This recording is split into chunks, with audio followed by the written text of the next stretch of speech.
Paano lagyan ng lock ang ating mga messenger? So, ito lang po loads ang inyong gawin. Una po, pumunta lang kayo sa Play Store ng inyong mga cellphone. And then, dito po, i-search nyo lang po ang app lock for messenger. And then, dito po, lalabas po yung mga application na pwede nyo pong gamitin para po magkaroon ng lock ang inyong mga messenger.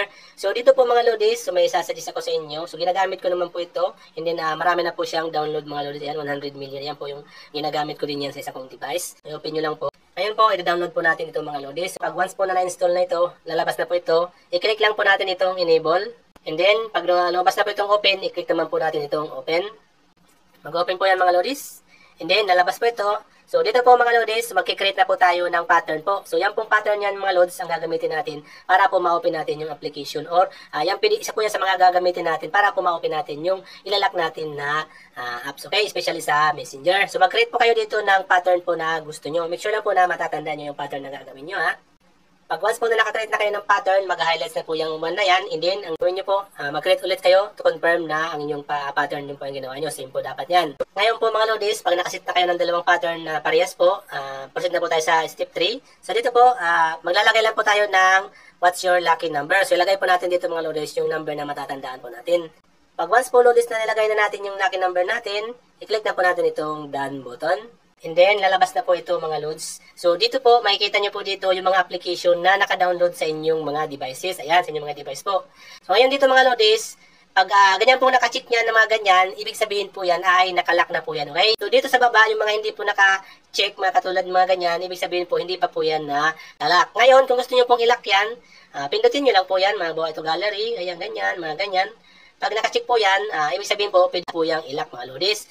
So, i-click nyo lang po ito mga loads na one tap lock button pag once po na nakapili na kayo ng application na gusto nyo pong lagyan ng lock. And then, nalabas po ito mga loads. So, dito po may tatlo pong option na kailangan po nating bigyan ng permission. So, una po itong access apps with usage. I-click lang po natin yan. And then, mapupunta po tayo dito. I-click lang po natin itong got it. So, dito po mga loads, lalabas po ito dito sa usage access, yung mga application na gumagamit po ng inyong, or may access po sa inyong mga devices. So, dito po, hanapin nyo lang po dito yung application po na dinownload nyo. Halimbawa po yan, ayan. I-click nyo lang po yan. And then, ang gawin nyo po, i-click nyo lang po, i-toggle on nyo itong permit usage access.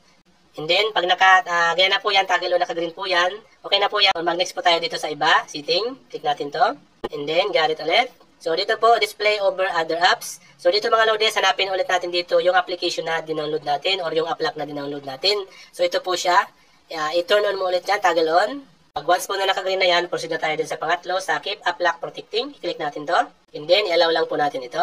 And then, mapupunta po tayo dito sa homepage ng App Lock natin. Dito sa homepage ng App Lock na to, so hanapin lang po natin itong App Lock ito. Ayan, i-click natin to.